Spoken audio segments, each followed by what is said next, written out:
Sentence বা বাক্য যে শব্দ বা শব্দ সমষ্টি দ্বারা সম্পূর্ণ অর্থ প্রকাশ পায় এবং যা সাধারণত কর্তা এবং ক্রিয়া দ্বারা গঠিত হয় তাকেই সেন্টেন্স বা বাক্য বলা হয়।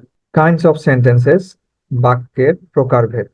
অর্থ অনুসারে সেন্টেন্স 5 প্রকার, যেমন অ্যাসার্টিভ সেন্টেন্স, আর এগুলোর শাব্দিক অর্থ হচ্ছে বিবৃতিমূলক বাক্য বা বর্ণনা বোঝায়।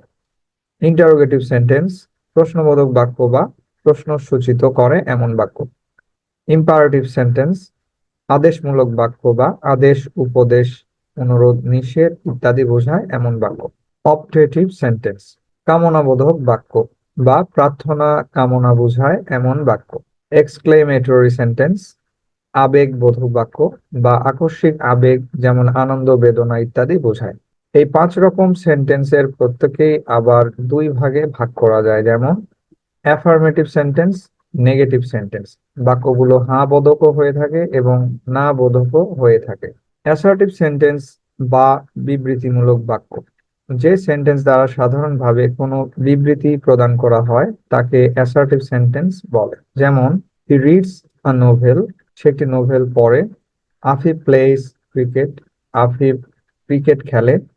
Nazrul is a great poet, Nazrul একজন বড় কবি। I am not a singer, আমি গায়ক নই। The girl has no ring, মেয়েটির আংটি নেই। Hima has not an umbrella, হিমার ছাতা নেই।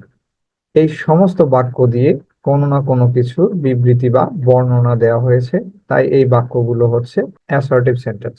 ইন্টারোগেটিভ সেন্টেন্স বা প্রশ্নবোধক বাক্য, যে সেন্টেন্স দ্বারা কোনো প্রশ্ন করা বোঝায় বা প্রশ্ন জানতে চাওয়া বোঝায় তাকে ইন্টারোগেটিভ সেন্টেন্স বলা হয়, এবং ইন্টারোগেটিভ সেন্টেন্সের শেষে এমন কোশ্চেন মার্ক বা নোট অফ ইন্টারোগেশন থাকবে। যেমন, will you go home now, তুমি কি এখন ঘরে যাবে, বাসায় যাবে। হোয়াট ইজ ইউর নেম, তোমার নাম কি। মূলত এই ধরনের বাক্য দিয়ে প্রশ্ন জানতে চাওয়া হয়েছে, আর তাই এগুলো হচ্ছে ইন্টারোগেটিভ সেন্টেন্স। ইন্টারোগেটিভ সেন্টেন্স সাধারণত 2 প্রকারে শুরু হতে পারে। প্রথমটি হচ্ছে অক্সিলারি ভার্ব, সাহায্যকারী ভার্ব দিয়ে, বা ইন্টারোগেটিভ প্রোনাউন বা অ্যাডভার্ব দিয়ে। অক্সিলারি ভার্ব গুলো আমাদের জানতে হবে। অক্সিলারি ভার্ব গুলো হচ্ছে আবার 4 প্রকার, যথা টু বি ভার্ব, আর সেগুলো হচ্ছে am, is, are, was, were। To do verb, আর এই ভার্ব গুলো হচ্ছে do, does, did. To have verb, have, has, and had. এবং কিছু মডেলস ভার্ব আছে, সেগুলো হচ্ছে can, could, shall, should, will, would, may, might, must, must not, ought to, need, dare, need not বা নিডেন্ট, ডেয়ার নট, শেষে গিয়ে used. List of interrogative pronoun বা adverb. Interrogative pronoun বা অ্যাডভার্ব গুলোর তালিকা হচ্ছে who, which, what, where, when, how, why, home, hose, it's.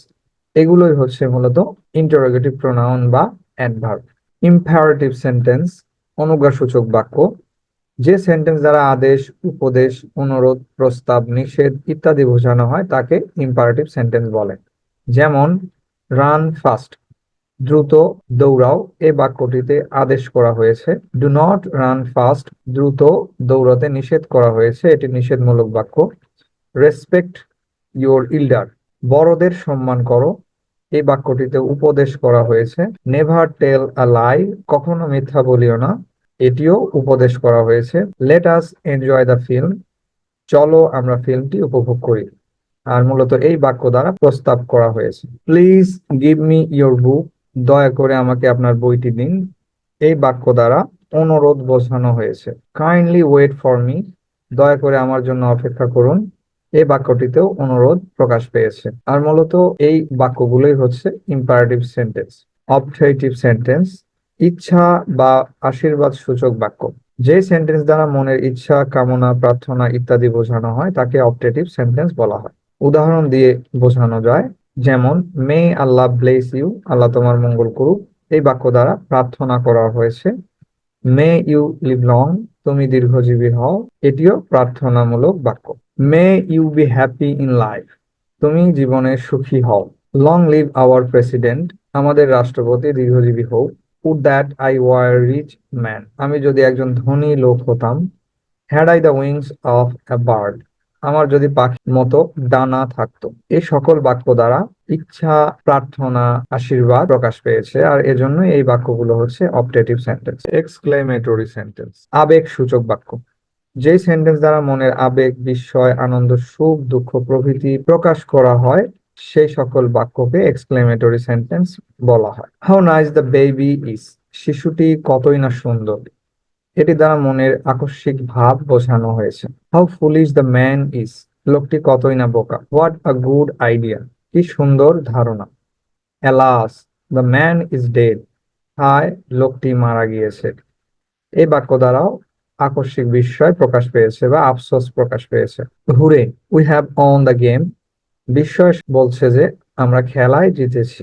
Bravo, Bangladesh has defeated India, সাবাস বাংলাদেশ ভারতকে পরাজিত করেছে। Hush, the old man is asleep, বৃদ্ধ লোকটি ঘুমিয়ে আছে।